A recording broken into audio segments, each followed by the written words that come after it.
नमस्कार, मैं हूं आपके साथ खुशबू सिंह। स्वागत है आपका युग चरण में। चलिए शुरुआत करते हैं बुलेटिन की।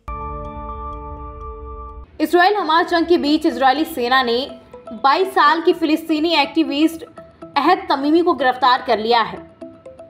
एएफपी के मुताबिक तमीमी को हिंसा और आतंक भड़काने के लिए वेस्ट बैंक से अरेस्ट किया गया है। तमीमी ने 16 साल की उम्र में इजरायली सैनिक को तमाचा मारा था। तब से अहद वेस्ट बैंक में फिलिस्तीनियों के लिए हीरो बन गई। यरूशलेम पोस्ट की रिपोर्ट के मुताबिक तमीमी ने हाल ही में अपने इंस्टाग्राम पर इजराइल के खिलाफ लिखा था, यहूदियों हम तुम्हारा इंतजार कर रहे हैं, हेब्रोन से लेकर जेनिन तक हम तुम्हारा कत्लेआम करेंगे। तुम कहोगे कि हिटलर ने तुम्हारे साथ जो किया वो तो सिर्फ मजाक था। तमीमी ने आगे लिखा, हम तुम्हारा खून पी जाएंगे, तुम्हारी खोपड़ी को खा जाएंगे। पाकिस्तान की पॉलिटिकल पार्टी जमात ए उलमा ए इस्लाम के हेड फजलुर रहमान ने कतर में हमास नेताओं से मुलाकात की। रिपोर्ट्स के मुताबिक फजलुर रहमान कतर ने हमास चीफ इस्माइल हानिया से मिले। राजधानी दिल्ली में प्रदूषण के चलते हवा जहरीली हो गई है।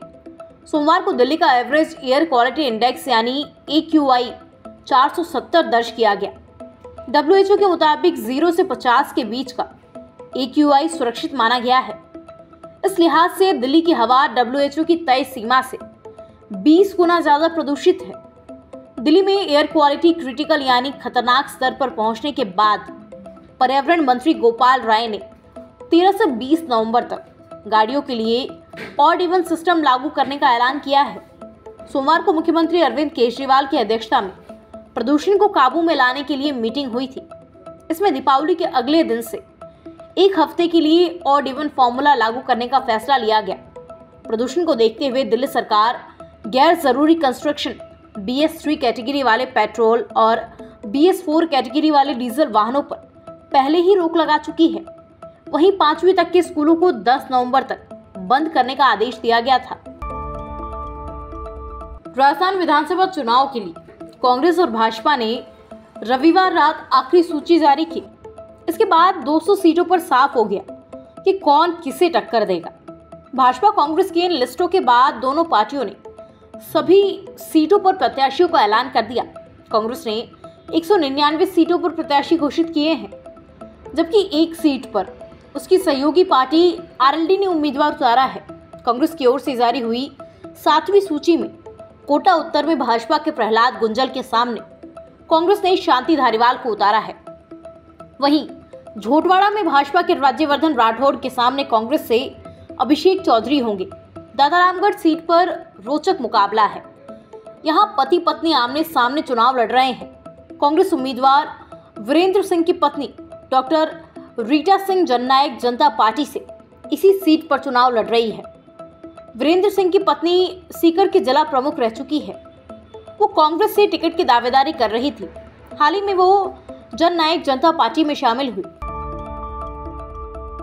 विधानसभा चुनाव को लेकर मावली सीट पर भाजपा उम्मीदवार घोषित होने के साथ ही पार्टी को बड़ा झटका उस समय लगा जब पार्टी के एक प्रमुख दावेदार कुलदीप सिंह चुंडावत ने अपनी एक सभा में हनुमान बेनीवाल की RLP ज्वाइन कर ली।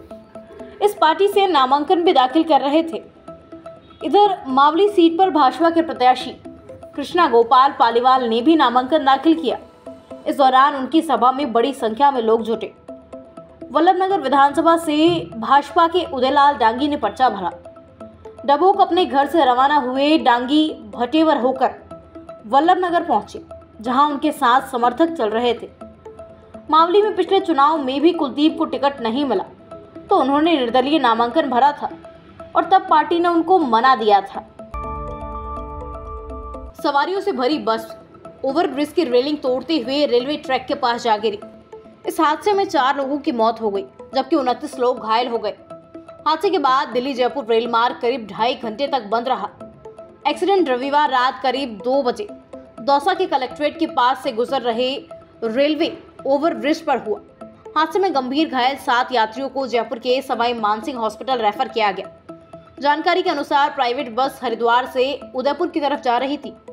रात करीब 2 बजे ओवरब्रिज पर पहुंचते ही ड्राइवर को झपकी आ गई और बस रेलिंग तोड़ते हुए 30 फीट नीचे रेलवे ट्रैक के पास गिर गई।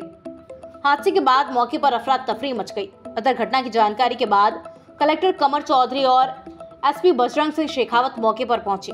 इसके बाद रेलवे अधिकारियों से बातचीत कर दिल्ली जयपुर रेल मार्ग को बंद करवाया और घायलों को दौसा के जिला अस्पताल में भेजा गया।